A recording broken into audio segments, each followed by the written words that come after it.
chegando o casamento da Taylor Swift com o Travis Kelce, eu só penso numa coisa: quem tá pagando esse casamento?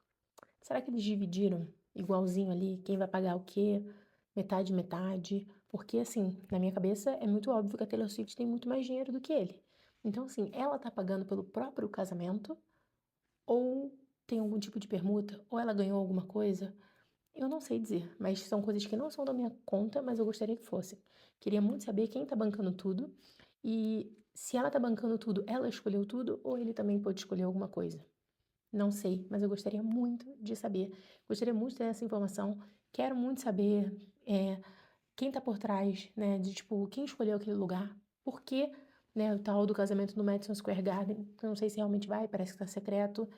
Queria muito entender tudo isso, tá? Queria saber também se ela já tinha tudo planejado antes, porque ela teve muitos romances e talvez ela já tenha pensado em casar outras vezes. Enfim, acho que a dúvida maior pra mim é quem tá pagando o casamento. O que que você acha? Comenta aí.